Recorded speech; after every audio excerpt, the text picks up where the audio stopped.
Alrighty, last Sunday, we heard Jesus tell the parable of the sower. We talked about a God who is extravagantly generous, a God who throws good seed everywhere, not carefully, not sparingly, but lavishly, almost recklessly. Seeds of hope and seeds of mercy, seeds of compassion and seeds of justice, seeds of grace. We talked about a God who asks us to do the same. This week, Jesus keeps talking about agriculture, but the focus shifts. Last week, the emphasis was on the generosity of the sower. This week, it is on the patience of the gardener. And patience may be the harder of the two miracles because most of us don't much like waiting. We don't like waiting for tomatoes to ripen. We don't like waiting for test results. We don't like waiting for healing, and we certainly don't like waiting for justice. We especially don't like waiting when we are convinced we already know what or who the problem is. When we read this passage, we focus on the end, when those weeds meet their fate. But Jesus starts the story with a farmer who sows good seed. During the night, an enemy scatters weed seeds among the wheat, and when the plants begin to grow, the servants are horrified. "Master, didn't you plant good seed? Look at all the weeds." But never fear, the servants are ready with a plan. We can just pull them up for you. Don't worry about it. We'll just yank those weeds up. That sounds perfectly reasonable. It's efficient. It's proactive. It's what I would do. The farmer answers with one little word: no. And that is the part that is meant to surprise us. No, leave them. Because if you pull the weeds now, you'll uproot the wheat right along with them. Apparently, distinguishing between wheat and weeds is harder than the servants think. In fact, the particular weeds that Jesus mentions was probably something called darnel, a plant that looks almost exactly like wheat when it's young. Early in the growing season, even experienced farmers mistake one for the other. Only when both plants mature does the difference become obvious, because the darnel grain is very dark in color and not wheat colored. Also, and a little side note, because who doesn't like a good rabbit hole, darnel is not without its uses. For thousands of years, it has been brewed into a very potent beverage, widely known throughout the Middle East for its intoxicating and sometimes hallucinating properties. Anyway, back to the problem of whether to pull the weeds or not. The servants are certain, and the farmer is patient. In my experience, those two things rarely go together. I'm reminded of this weed-wheat issue pretty much every spring in our yard. Many of you have maybe heard me tell this before, but for years, Kevin has helped clean the flower beds after winter. And he is wonderfully enthusiastic about it. There's only one problem. Some of my favorite perennials don't look like much in March. Tiny shoots barely poke through the soil. Unless you know exactly where they are, they look like weeds. After losing one too many plants, I finally started putting labels behind every single perennial, naming them. I'm telling you, my yard looks like an arboretum. But I saved myself both a ton of money buying new plants every year, and I also saved a marriage in the process. So those signs tell Kevin, don't pull this. It may not look like much, but it's supposed to be here. It'll make sense later. Be patient. And that has made all the difference. Because once something has been uprooted, there is no opportunity for it to become what it was created to be. Jesus understands that, which makes me wonder whether this parable really is about the fate of the weeds after all. Maybe it's about our deep desire to be weed pullers. We can be remarkably confident in our ability to identify who belongs and who does not, who is righteous, who is hopeless, who deserves another chance, who doesn't, who is just so annoying that it is easier to distance ourselves rather than engage and cultivate growth. We don't only do this with other people either. Sometimes we do it with ourselves. I'll never change. This is just who I am. I've always been this way. I'm beyond fixing. We can become very efficient at writing people off, including the person looking back at us in the bathroom mirror. But God doesn't seem nearly as eager to give up on people as we are.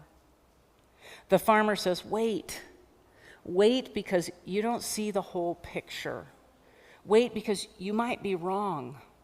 Wait because pulling now may destroy something beautiful that is still growing. As I've gotten older, I've discovered that waiting changes the way I remember people. When I was younger, I could list quite easily all the ways in which my parents got stuff wrong. As the years have passed, something has happened. The rough edges haven't disappeared, but they no longer define the whole story. Instead, I find myself remembering sacrifices that I never noticed, acts of love that I took for granted. The good they gave me has become clearer. The passage of time has not made my parents perfect. It has simply made me slower to judge. Maybe that's one of God's gifts in growing older: mercy, patience, perspective. Perhaps that's why Paul, in our reading from Romans, says that all creation is groaning. Creation is waiting, not because God is absent, but because God is patient when we are not. God is still bringing creation into its fullness. The kingdom grows slowly. Grace grows slowly. People grow slowly. Most of us want instant sanctification. God seems content with gardening. Now, none of this means that evil isn't real. It is. Cancer is real, and war is real, and cruelty is real, and abuse is real, and injustice is real. Jesus never pretends otherwise. But notice that the farmer doesn't deny the existence of the weeds. He simply refuses to let the fear of weeds determine how the whole field will be treated. That matters, because I don't know about you, but I get tired of hearing people say, the world has never been this bad. Really? Read a little history. There has always been violence. There has always been greed. There has always been hatred. There has always been war and injustice and suffering. There have always been weeds. But there has also always been wheat.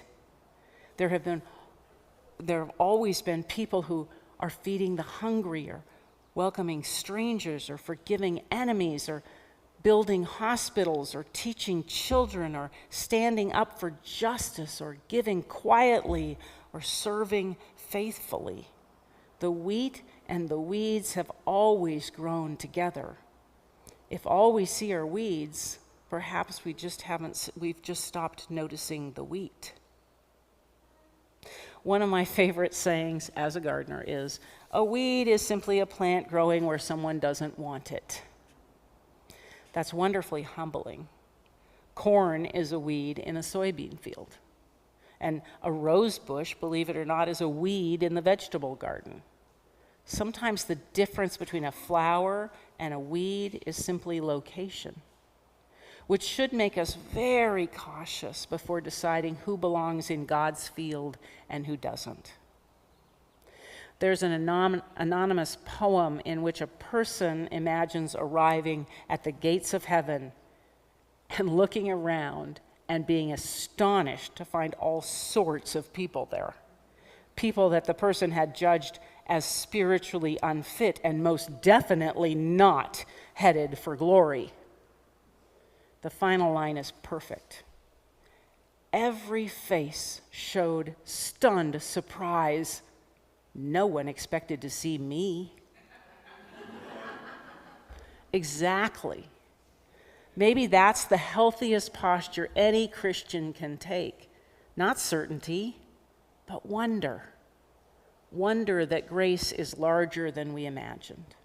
Wonder that God has not given up on the world. Wonder that God has certainly not given up on us. Because here's the remarkable thing. The farmer never stops tending the field. God keeps sowing, God keeps watering, God keeps waiting.